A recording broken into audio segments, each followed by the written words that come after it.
তুমি আছো হৃদয়ের গভীরে, ভুলবো তোমায় বলো কি করে। তুমি আছো হৃদয়ের গভীরে, ভুলবো তোমায় বলো কি করে।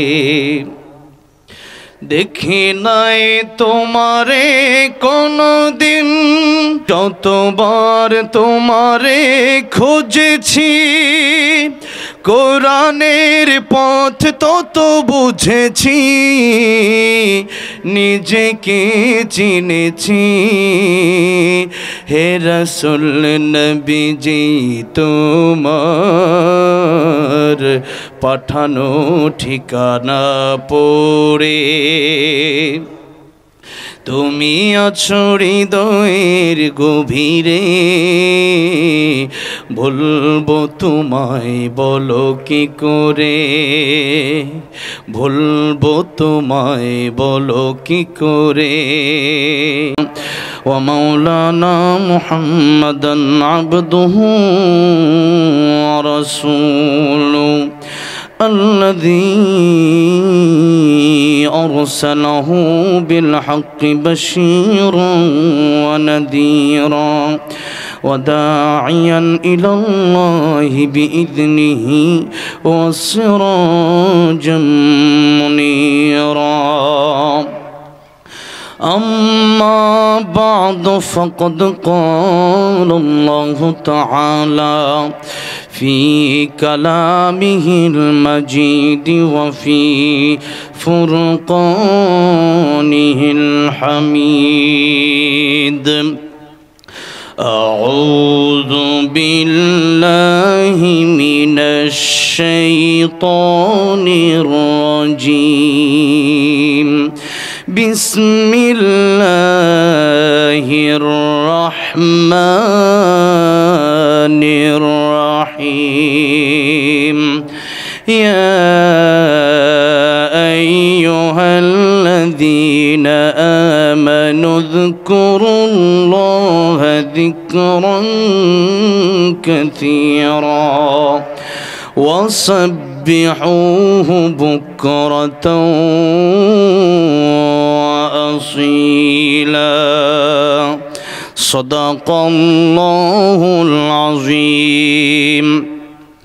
وقال النبي صلى الله عليه وسلم اغتنم خمسا قبل خمس، شبابك قبل هرمك، وصحتك قبل سقمك، وغناك قبل فقرك، وفراغك قبل شغلك، وحياتك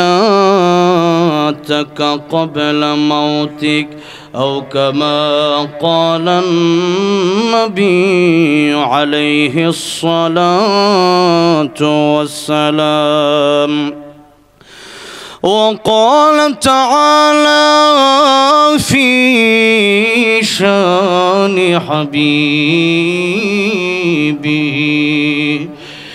إن الله وملائكته يصلون على النبي. يا أيها الذين آمنوا صلوا عليه وسلموا تسليما.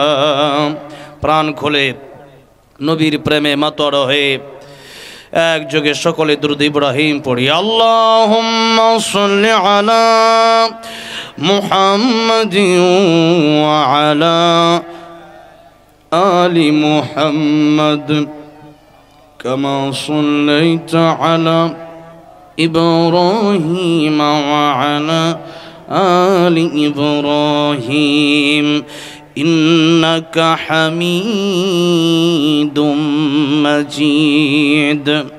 اللهم بارك على محمد وعلى آل محمد كما باركت على إبراهيم وعلى آل إبراهيم إنك حميد مجيد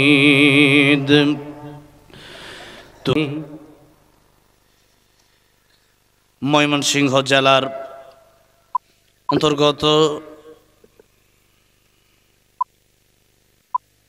এই জায়গাটা যদিও নান্দাইল, তারপর নান্দাইল, গফরগাঁও এবং হোসেনপুর তিনটা থানার একটা বর্ডার আর কি। একটা বর্ডারি এলাকাটা আজকের গ্রাম মহেশকোড়া ঢাকুরিয়া যুব সমাজের উদ্যোগে মরহুম আরিফ হাজিবের জামে মসজিদ ও এলাকাবাসী যুব সমাজের উদ্যোগে ৪র্থ বার্ষিক ইসলামী মহাসম্মেলনের সম্মানিত শ্রদ্ধাভাজন সভাপতি আশিকে এলাহি আলহাজ হজরত মাওলানা আফতাবউদ্দিন সাহেব দামাত বারাকাতুহুম রাজাপুরী, সহসভাপতি দেওয়ানগঞ্জ বাজার কেন্দ্রীয় জামে মসজিদের সম্মানিত ইমাম খতিব হজরত মাওলানা মুফতি বুরহানুদ্দিন সাহেব দামাত বারাকাতুহুম। আমার পূর্বে অত্যন্ত গুরুত্বপূর্ণ কথা বলেছেন হজরত মাওলানা নজরুল ইসলাম মহেশপুরী দামাত বারাকাতুহুম। সূরা কলাম থেকে নবীজির চরিত্র নিয়ে খুব গুরুত্বপূর্ণ আলোচনা করেছেন। আলোচনা তো আমাদের মাঝে হয়, প্রতি বছরই হচ্ছে, বিভিন্ন এলাকায় হচ্ছে, কিন্তু এই নবীর জীবনী আমাদের জীবনে বাস্তবায়ন করার দরকার আছে না নাই বলেন? সেরকম আদর্শবান হওয়ার তৌফিক দান করেন আল্লাহ আমাদেরকে, বলেন আমিন। হযরত মাওলানা মুফতি হাবিবুল্লাহ খান মাদানী দামাত বারাকাতুহুম খুব সুন্দর আলোচনা করেছেন। তিনি আমার সাথে অনেক আগে থেকেই খুব গভীর একটা সম্পর্ক ওনার। উনি আলোচনা যখন করেন মনে হয় খালেদ সাহেব আইয়ুবী সাহেব আলোচনা করতেছেন, ঠিক না? এত সুন্দর আলোচনা করতেছিলেন। আর একটা মাহফিল আছেন, এই জন্য আজকে ওরকম কথা হয় নাই, চলে গেছেন। আল্লাহ রাব্বুল আলামিন ওনাকে নেক হায়াত দান করেন, বলেন আমিন। এরপরে ইসলামী সঙ্গীত গিয়েছেন জিহাদ রায়হান ভাই, আছে? চলে গেছে। খুব সুন্দর মাকে নিয়ে খুব সুন্দর একটি ইসলামী সঙ্গীত গাইছিলাম, শুনছিলাম। এই মাহফিলটা যেহেতু আমি গত বছর এসেছি, সেই জন্য এই মাহফিলটা আমার সাথে অনেক স্মৃতি বিজড়িত, সবার সাথে খুব ভালো একটা আন্ডারস্ট্যান্ড সম্পর্ক, যার কারণে আমি অনেক আগে এই মাহফিল আসছি। এরপরে আমাকে যা দাওয়াত করছেন বিশেষ করে ওনাদের শুকরিয়া আদায় করতেছি, কারণ মানুষের শুকর আদায় না করে আল্লাহ শুকর আদায় হয় না। দাওয়াত করছেন, ওনার নামটা কি? হাসপাতালে জামাই যায় শামীম ভাই অত্যন্ত মহাব্বত করেছেন আমাকে, আমার সাথে দীর্ঘ সময়ের পরিচিত, আলহামদুলিল্লাহ। আর অনেকে যোগাযোগ করেছেন, উপস্থিত আছেন এলাকার সাবেক চেয়ারম্যান সাহেব রেজাউল করিম সাহেব, আর অনেকেই উপস্থিত মুআজ্জাজ মুকাররম উলামায়ে কেরাম, বিশেষ অতিথিবৃন্দ, আমার প্রাণপ্রিয় যুবক ভাইরা, আল্লাহর পেয়ারা মুরব্বী বাবাজিরা। নবীজি বলেছেন যাদের দাড়ি সাদা হয়ে গেছে ওনারা যখন আল্লাহর কাছে হাত তোলে তখন আল্লাহ রাব্বুল আলামিন এদের হাত ফিরিয়ে দিতে লজ্জা পান। জোরে বলেন সুবহানাল্লাহ। এরকম আজকের এই মাহফিলটা অত্যন্ত গুরুত্বপূর্ণ, কারণ যাদের হাত আল্লাহ খালি ফিরিয়ে দেয় না, এরকম অসংখ্য মানুষ স্টেজেও বসা, সামনেও বসা, যার কারণে আমি গুনাহগার আপনাদের সাথে বসতে পারছি, একটু দোয়ায় শামিল হতে পারবো। এই জন্য আমি শুকরিয়া আদায় করছি। সর্বোপরি আল্লাহ রাব্বুল আলামিন যেহেতু আমাদেরকে হায়াত দান করেছেন, নেক হায়াত, সেই হায়াত পাওয়ার কারণে আজকের এই মাহফিলে আমরা উপস্থিত হতে পারলাম। এই মাহফিলে এই যে 3 দিন আগে মাহফিল ছিল আমার বগুড়াতে মাহফিলে যাওয়ার পরে স্টেজে পিছনে একজন লোক বসা, সেই স্টেজে ওয়াজ শুনতে শুনতে মারা গেল। কথাটা বুঝতে পারছেন? এরকম ঘটনাও ঘটে, আমাদের মাহফিলেও ঘটছে এই যে 3 দিন আগে। তো যাই হোক, আল্লাহ পাক আমাদেরকে হায়াত দিয়েছেন বলেই আমাদের সে অনেকের হায়াত, এখানে 50 বছর লোক আছেন, অনেকেই আছে। তো অনেকের দেখা গেছে 20 বছর তাই মারা গেছে, 10 বছর ছেলেরাও মারা যায়, জন্ম হওয়ার পরেও মারা যায়, যেরকম ঠিক না বেঠিক? তো আল্লাহ রাব্বুল আলামিন তৌফিক দিছেন, এই সময়টাকে আমাদের কাজে লাগাতে হবে।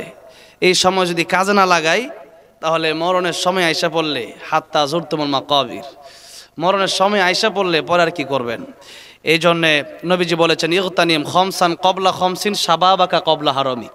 তোমরা 5 সময়ের আগে 5টা সময়কে গনিমত মনে করো। কয় সময়? 5 সময়। নবীজি বললেন শাবাবাকা কবলা হারমিক, তোমরা বৃদ্ধ হওয়ার আগে যৌবনকালকে গনিমত মনে করো। কারণ এই যৌবনকালটা এটা হলো তখন শরীরে দেহ শক্তি থাকে, অনেক কাজ করা যায়। বৃদ্ধ হয়ে গেলে তত কাজ করা যায় না। তো এই জন্য এই যৌবনকালকে নবীজি বললেন গনিমত মনে করো। যুবক বয়সে যারা বেশি বেশি ইবাদত করবে এদেরকে আল্লাহ আরশে আজিমের নিচে ছায়া দান করবেন কিয়ামতের ময়দানে। আর তো জোরে বলেন সুবহানাল্লাহ। এরপরে নবী বললেন সিহাতাকা কবলা সাকামিক, তোমরা অসুস্থ হওয়ার আগে সুস্থতাকে গনিমত মনে করো। এরপরে নবীজি বললেন গিনাকা কবলা ফাকারিক, তোমরা টাকা পয়সা থাকা অবস্থায়, ধনী থাকা অবস্থায়, তোমরা গরিব হওয়ার আগে তোমরা এই টাকাকে মূল্য দাও, এই সম্পদকে তোমরা মূল্য দাও। সম্পদ যেটাই সেটাই খরচ করবা না, এই সম্পদটা আল্লাহর রাস্তায় খরচ করবা। কোথায়? আল্লাহর রাস্তায়। কারণ সকালবেলার ধনী তুমি, ফকির সন্ধ্যাবেলা। কত রুগী দেখলাম আমাদের কাছে। একজন রুগী আমার কাছে কয়েকদিন আগে হাত পাচ্ছে, আমি প্রায় 1 লক্ষ টাকা ওনাকে দিয়ে আসছি ওনার মানে চিকিৎসা করার জন্য। আমি মানবতার পাশে দাঁড়ানোটাকে আমি আমার গর্ববোধ মনে করি। একজন মানুষের পাশে দাঁড়াতে পারলে আমার খুশি লাগে, ভালো লাগে।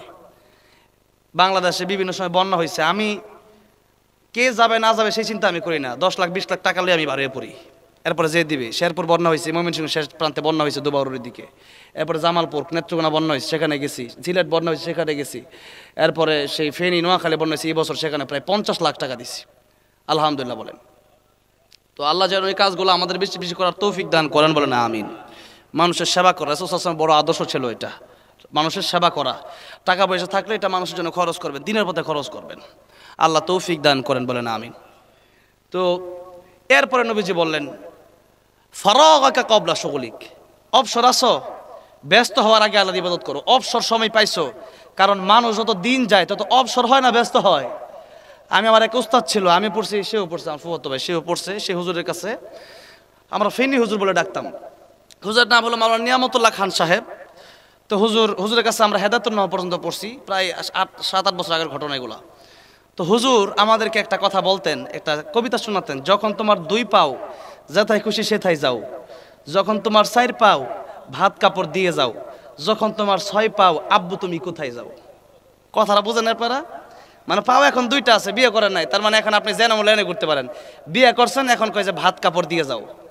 ভাত দেও, কাপড় দেও, পেঁয়াজ আনো, রসুন আনো, মুরগি আনো, গরু আনো, মশলা আনো, মরিচের গুঁড়া, লিস্ট এই বড়। যেরকম ঠিক না বে ঠিক? এখন ব্যস্ততা কি বাড়লো না কমলো? বাড়লো। এখন আপনার পা কিন্তু 4টা। এরপরে যখন আপনার সন্তান হইলো একজন, এখন আপনি বাড়িতে বের শুধু বাজার না, এখন সন্তান ডাক দেখে আব্বু কই যাও। যেরকম ঠিক না বে ঠিক? যত দিন যাবে ব্যস্ততা খালি বাড়বে।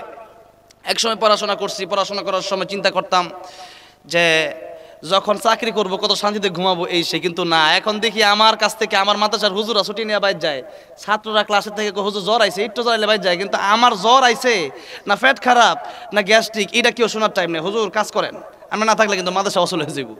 কথাটা বুঝতে পারছেন? এই হচ্ছে অবস্থা। এখন সবার ছুটি আছে, আমার ছুটি নাই। দায়িত্ব যত বাড়বে তত ব্যস্ততাও বাড়বে। চেয়ারম্যান হলে ব্যস্ততা কমে না বাড়ে? ব্যস্ততা বাড়ে। যে এমপি তার ব্যস্ততা আরো বেশি, যে প্রধানমন্ত্রী তার ব্যস্ততা আরো বেশি। এই জন্য যত দিন যাবে শুধু ব্যস্ততা বাড়বে, বাড়বে না কমবে? ব্যস্ততা দেখবেন বাড়বে, মরার আগ পর্যন্ত ব্যস্ততা কমে না। যেদিন মরে যাবেন ওই দিন দেখবেন আর কোনো আপনার আর কারো দরকার নাই, আপনার কবর দেওয়া পড়বো। এরপরে দেখবেন হেডটা নিজেই সিস্টেম করে অন্য লোকের কাছে আবার যাবে। তো এই জন্যে বাবাজিরা, ভাইয়ারা আমার, সময় পাইছেন, এই সময়টাকে আজে বাজে কাজে নষ্ট করবেন না, সময়টাকে কাজে লাগান। 5 নম্বর কথা, নবী বলেন হায়াতাকা ক্বাবলা মাউতিক। আপনার এত আশ্চর্য দরকার নাই তো, আপনি এই হাদিসটার উপর যে আমল করতে পারেন, আর কিচ্ছু লাগে বলেন? একটা হাদিসের উপর আমল করেন। নবী বলেন হায়াতাকা ক্বাবলা মাউতিক, মরণের আগে ভালো হও, মরণের পরে কিন্তু ভালো হওয়ার সুযোগ নাই। আছে? মরণের আগে ফেরাউন যখন 2 সময় তওবাও কবুল হয় না। একটা হলো যখন সূর্য পশ্চিম দিক থেকে উঠবে, ইতিমধ্যে নিউজ হয়ে গেছে, এটা কিয়ামতের একটা বড় আলামত, যে কিয়ামত যখন হবে তার আগে পশ্চিম দিকে সূর্য আর পূর্ব দিকে উঠবে না, তখন আর তওবা কবুল হবে না। এই জন্য এখনই তওবা করে নেন। আর আরেকটা হচ্ছে যখন গড়গড়া, যখন মৃত্যুর সময় গড়গড়া শুরু হয়ে যাবে, তখন আর তওবা কবুল হবে না। ফেরাউন বলছিল আনা মিনাল মুসলিমিন, আল্লাহ কয় আল আন, এখন আর কাজ হবে না, এখন তো মরে যাবে, এখন ভালো হয়ে লাভ কি? এখন তো মরার সময়, কবরে গিয়ে লাভ কি? তুমি কবরে গিয়ে ভালো কি করবা? ভালো দুনিয়াতে দেখানো লাগবে। যেরকম ঠিক না বেঠি? আমার ভাইরা, আমার মুরব্বী বাবাজিরা, তাহলে কেবলমাত্র 11টায় উঠলাম, মোটামুটি 12টা পর্যন্ত বসা যাবে তো ইনশাআল্লাহ? না কি বলেন? আল্লাহ তৌফিক দান করবেন, বলেন আমিন। 50% শুনে বাড়ি যাবেন কারা কারা, দেখি তো একটু। 50% শুনে যাবেন, অর্ধেক শুনে, 80% শুনে, 100% শুনে কারা যাবে? একটু হাত তোলেন তো একটু। লিল্লাহি তাকবীর, লিল্লাহি তাকবীর। আল কোরআনের আলম, কোরআন হাদিস যেখানে, লিল্লাহি তাকবীর। আল্লাহ কবুল করেন। হাতগুলো নামান, হাতগুলো উঠাইছেন, একটু কষ্ট হয়েছে আর কি। আমার আল্লাহ কিন্তু খুশি হয়েছে, যেরকম ঠিক না বে ঠিক?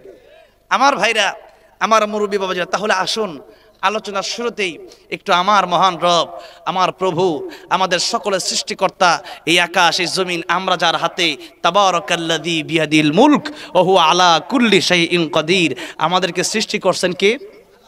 রিজিক দেন কে? চলার ক্ষমতা দিলেন কে? কথা বলার ক্ষমতা দিলেন কে? সেই আল্লাহর প্রেমে মাতর হয়ে আজকে এই মাহফিলে গুনাহ মাফের আশায় একটু জবানটা ছেড়ে দিয়ে সকলে আল্লাহর শুকর আদায় করে পড়ছি আলহামদুলিল্লাহ। এরকম আওয়াজ যদি হয়, আমরা তো কাপুরুষ না, আমরা তো বীর পুরুষ। কারণ ইমানদার আমরা, যেরকম ঠিক না বেঠিক? ইমানদার যারা, এদের কোনো ভয়, এদের কোনো চিন্তা আছে? যেরকম আছে নাই। ওয়ালা তাহিনু ওয়ালা তাহজানু ওয়া আনতুমুল আ'লাউনা ইন কুনতুম মুমিনিন, আমাদের কোনো ভয় চিন্তা নাই। আল্লামা সাইদি বলেছিলেন, বিড়ালের মতো 500 বছর বেঁচে থাকতে চাই না, সিংহের মতো 1 ঘন্টা বাঁচতে চাই, ঠিক না বেঠিক? এই জন্য সিংহের মতো বাঁচবেন, কারণ আমরা বাঁচলেও লাভ, মরলেও লাভ, যেরকম ঠিক না বেঠিক? যার কারণে আমাদের মরার কোনো ভয় নাই। আল মাউতু তুহফাতুল মুমিন, নবী বলেন, আরে মুমিনের জন্য মওতটা হলো হাদিয়া, হাদিয়া। কারণ মুমিন যখন মরে তখন চিন্তা করে আমার দেখা হবে আমার আল্লাহর সাথে। কার সাথে দেখা হবে? আল্লাহর সাথে দেখা হবে। কারণ আমরা সবচেয়ে বেশি ভালোবাসি কাকে? জোরে বলেন না, কাকে?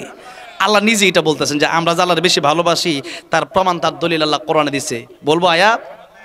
আল্লাহ বলতেছেন, ওয়াল্লাযীনা আমানু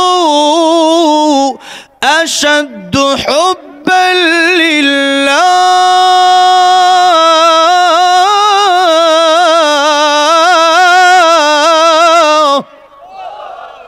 আল্লাহ বলতেছেন ঈমানদার যারা হবে তারা এই দুনিয়ার জমিন, এই দুনিয়া, তাদের সম্পদ, তাদের বিবি বাচ্চা, তাদের নিজের জীবনের চাইতে বেশি তারা আমি আল্লাহকে ভালোবাসবে। কাকে ভালোবাসবে? জোরে বলেন, কাকে? এই জন্য ইব্রাহিম আলাইহিস সালামকে যখন আগুনের ভিতরে ফেলে দেওয়া হবে, তখন ইব্রাহিম আলাইহিস সালামকে জিবরাইল আলাইহিস সালাম ইব্রাহিম আলাইহিস সালামের সামনে এসে বলল, ইব্রাহিম পয়গম্বর, আপনি একটু আমার অনুমতি দেন, আমি আপনার আগুন থেকে বাঁচায় দিই। পয়গম্বর ইব্রাহিম ডেকে বললেন, ও জিবরাইল, তুমি কেন আমার আগুন থেকে বাঁচাবা? আমার আল্লাহ কি আমার চোখে দেখে না? আমার আল্লাহ কি অন্ধ? আমার আল্লাহ রব্বুল আলামিন যদি আমি ইব্রাহিমকে দেখে থাকে, আর আমি ইব্রাহিম যদি এই নমরুদের আগুনের ভিতরে পড়ি, আমার আল্লাহ যদি তাতে খুশি হয়ে যায়, আমার আল্লাহর খুশির জন্য, আমার আল্লাহর ভালোবাসার জন্য আমি ইব্রাহিম পয়গম্বর একবার দুইবার নয়, আমি ইব্রাহিম 1000 বার আগুনের ভিতরে জ্বলতে রাজি আছি। আমার আল্লাহ ডেকে বললেন, ইয়া নার কুনি বারদাও ওয়া সালামান আলা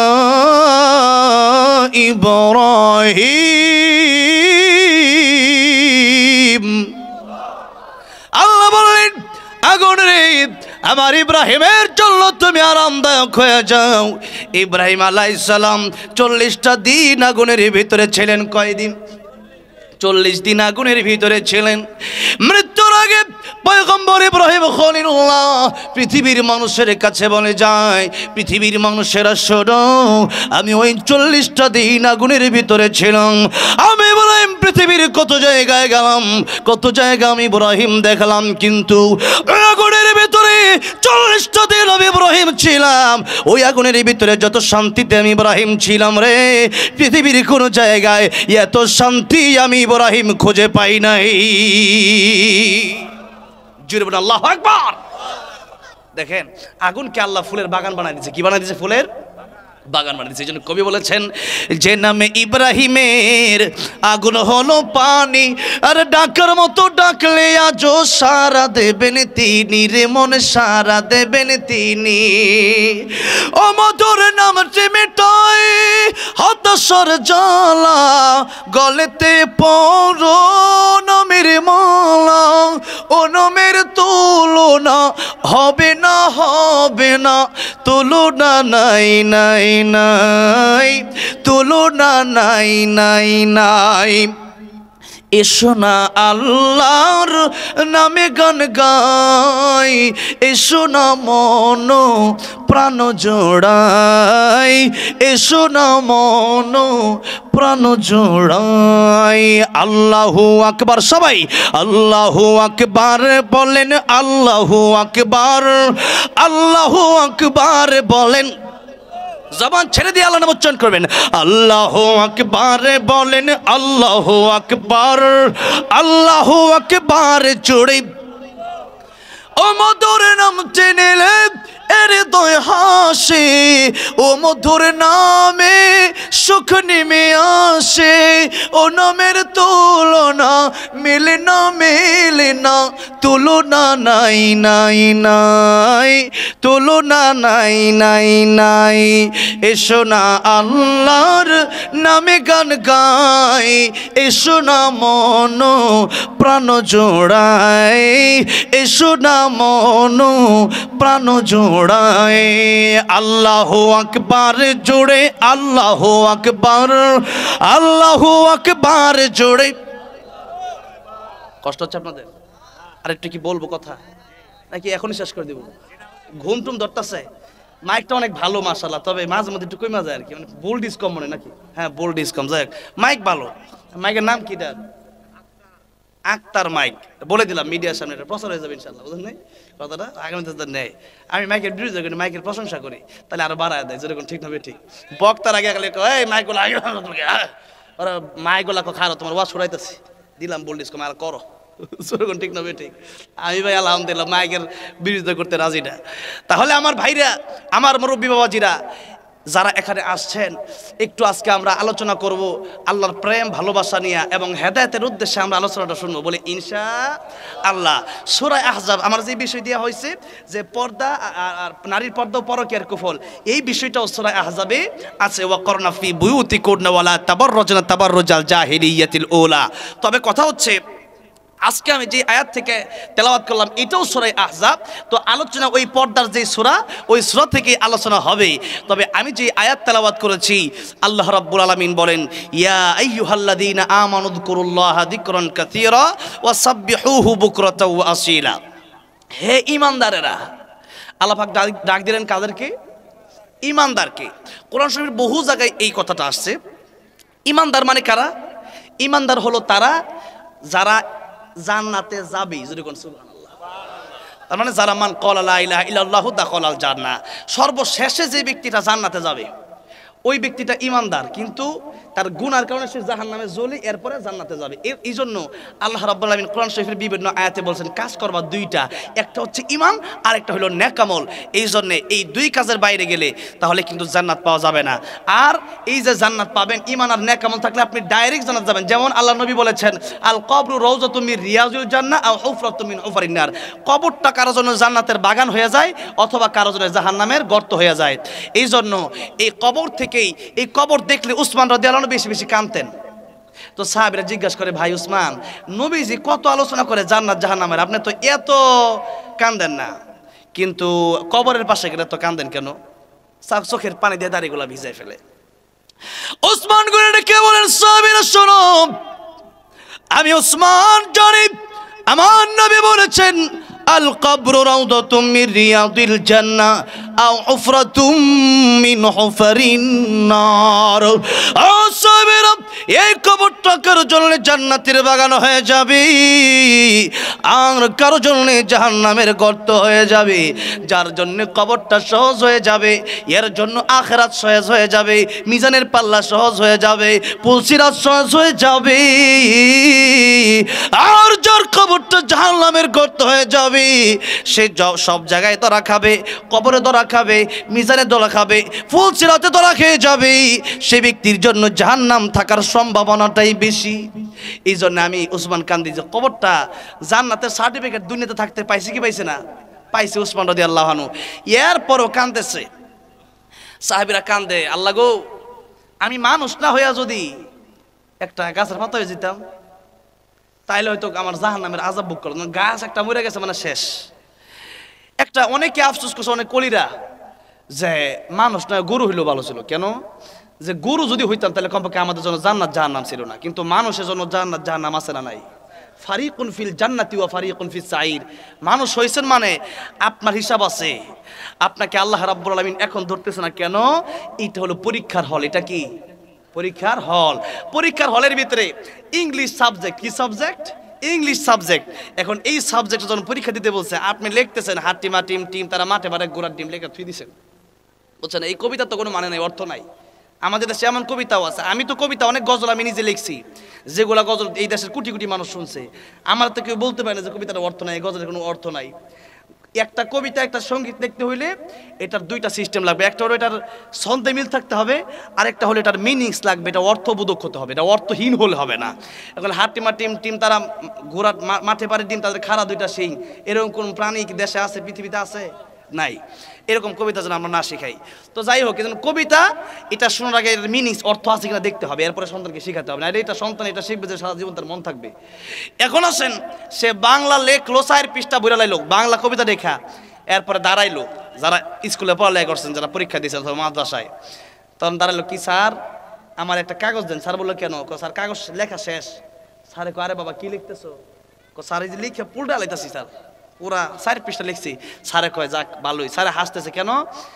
স্যার দেখছি লিখছে, কিন্তু ইংলিশ সাবজেক্টটা এসে ইংলিশ কিচ্ছু পারে না, হ্যাঁ বাংলা কবিতা লিখে শেষ করে দিয়েছে। নাম্বার কি পাবে? যদি নাম্বার পাবে? স্যার দেখছে, এরপরে কি স্যার মাইর দেয়? পরীক্ষার সময় পরীক্ষার হলে কিন্তু কেউ কিছু বলে না, স্যার কিচ্ছু বলে না। স্যার কয় লেখো, জনমকার মতো লেখো, দেখা হবে, কথা হবে রেজাল্টের বেলায়। এখন রেজাল্ট হয়েছে, পায়ে দেখে ফেল করছে, আব্বা কি হয়েছে? ফেল তো করছি। পরীক্ষা দেখো, দেখি জানি কি জানি হয়েছে, বালাকায় না লেখছে নাকি লেখছে, পরীক্ষা দেখো, আরে ফার্স্ট নাম্বার দিয়ে দিব মোটামুটি। অনেক গিয়া দেখাইছে 10, সব অবস্থা খারাপ।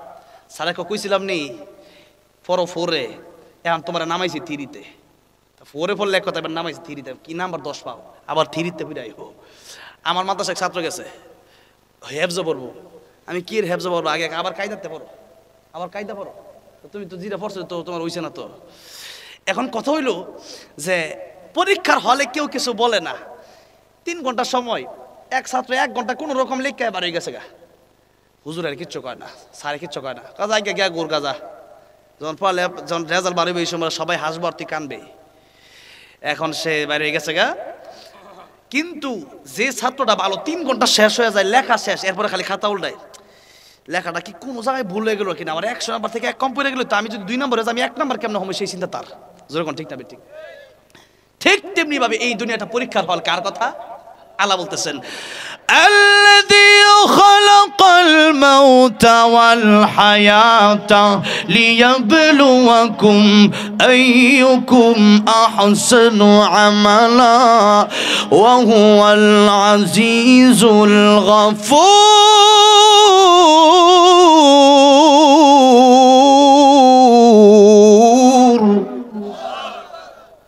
আল্লাহ বলেন, মৌত আর হায়াত আমি আল্লাহ সৃষ্টি করলাম তোমাদেরকে লিয়াবলুয়াকুম, পরীক্ষার জন্য, আইয়ুকুম আহসানু আমালা, যে তোমরা কে কার চেয়ে ভালো আমল করতে পারো, কে বেশি নামাজ পড়তে পারো, কে বেশি সত্য কথা বলতে পারো, কে বেশি কোরআন শরীফ পড়তে পারো, কে বেশি সুবহানাল্লাহ পড়তে পারো, কে বেশি আলহামদুলিল্লাহ পড়তে পারো, কে বেশি মা বাবার খেদমত করতে পারো, কে আমি আল্লাহকে বেশি ভালোবাসতে পারো। এই আমলগুলো দেখার জন্য আল্লাহ আমি তোমাদেরকে সৃষ্টি করছি।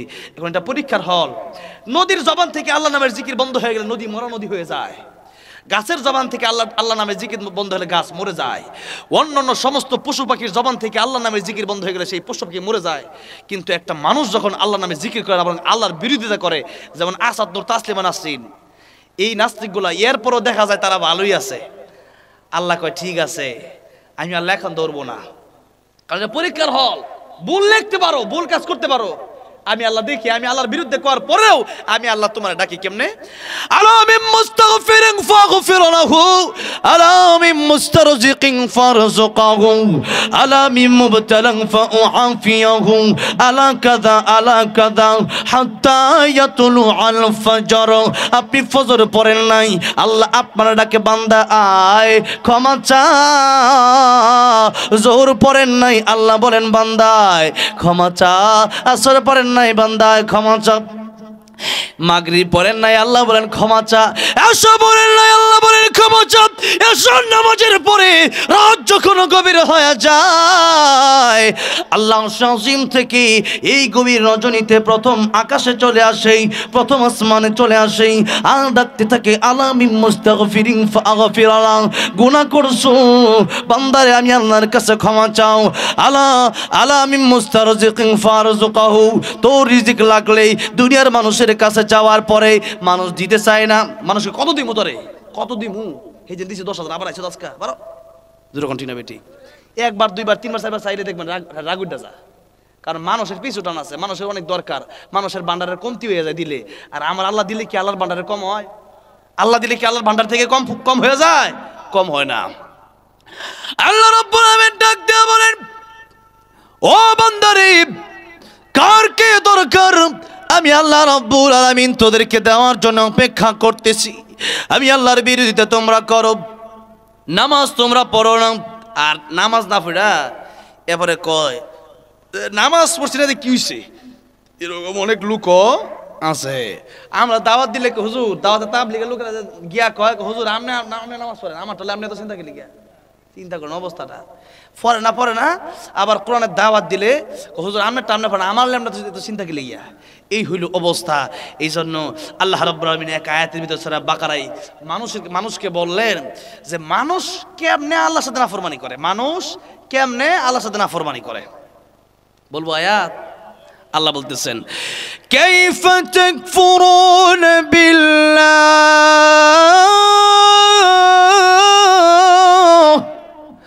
ওয়া কুনতুম আমওয়াতান ফাআহইয়াকুম সুম্মা ইউমীতুকুম সুম্মা ইউহয়ীকুম সুম্মা ইলাইহি তুরজাউন।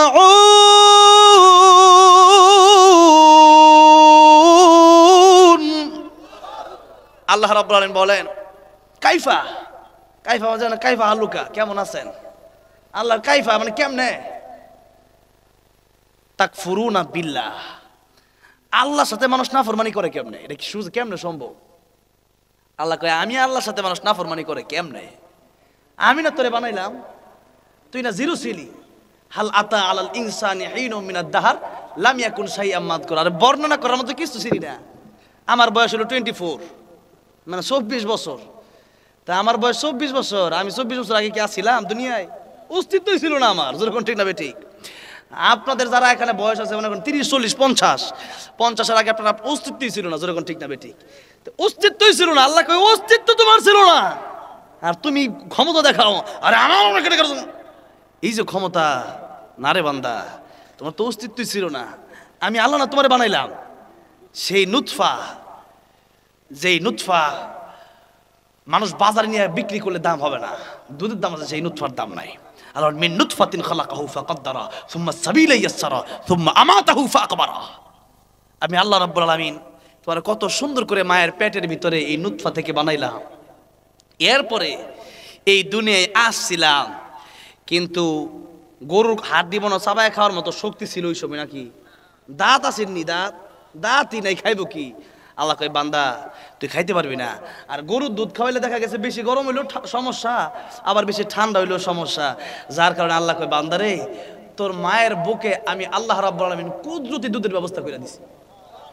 গরু যে দুধ পালান, মনে করেন গরুর বান যদি কাটতালাম তাহলে কয় ফোঁটা দুধ পাওয়া যাবো? গাই গরু জব করে না দেশ, জব করার পরে যখন গুস্ত কাটে কয় কেজি দুধ পাওয়া যায়? 1 ফোঁটা দুধও নাই। আল্লাহর কুদরত, জোরে কোন সুবহানাল্লাহ। কিন্তু টান দিতেছেন দুধ বেরোচ্ছে, এটা কার কুদরত? এটাই তো আল্লাহর কুদরত। আল্লাহু আকবার। আল্লাহ কয় বান্দারে তুই ছিলি ছোট, তখন আমি আল্লাহ রাব্বুল আলামিন তোর মায়ের বুকে কুদরতি দুধের ব্যবস্থা করে দিয়েছি, বেশি ঠান্ডা না বেশি গরমও না। আর সায়েন্স বলেছে যে এই পৃথিবীতে মায়ের দুধের চাইতে বেশি উপকারী কোনো খাদ্য বাচ্চার জন্য নাই। বলেন সুবহানাল্লাহ। পৃথিবীতে সবচেয়ে উপকারী খাবার হলো তার মায়ের দুধ, জোরে কোন সুবহানাল্লাহ। আল্লাহ বলেন বান্দারে তোর মায়ের বুকে আমি তোর জন্য দুধের ব্যবস্থা আমি আল্লাহ করছি, তোর মা কিন্তু করে নাই। আরে কোনো মাকে ইচ্ছা করে বুকে দুধের ব্যবস্থা করতে পারে? বাচ্চা হওয়ার আগে দুধ নাই, যে মধ্যে বাচ্চা জন্ম হয়েছে এবার দুধ আয় পড়ছে। সুবহানাল্লাহ। দেখেন অবস্থাটা কি। আল্লাহকে তোর মা কিন্তু ইচ্ছা করলে এখান থেকে দুধ বাইর করতে পারে না, আমি আল্লাহ দিছি। কারণ তোর জন্ম হয়েছে, তোর মায়ের বুকে দুধও আমি আল্লাহ দিছি। এর আগে কিন্তু তোর মায়ের বুকে দুধ ছিল না। সুতরাং বান্দারে আমি আল্লাহ রাসিন, আমি আল্লাহ কেটা, আমি আল্লাহ কে। এখন যখন আস্তে আস্তে বড় হইলা, এখন তোমার শক্তি দিলাম দেহে, এখন তোমার বাবা তোমার কিছু সম্পদ দিছে। আসলে তোমার বাবার এই সম্পদ আমি আল্লাহ দিছি, দাদারে দিছি। এর আগে তোমার পরদাদা ছিল, এই সম্পদগুলো আমি আল্লাহ দিছি।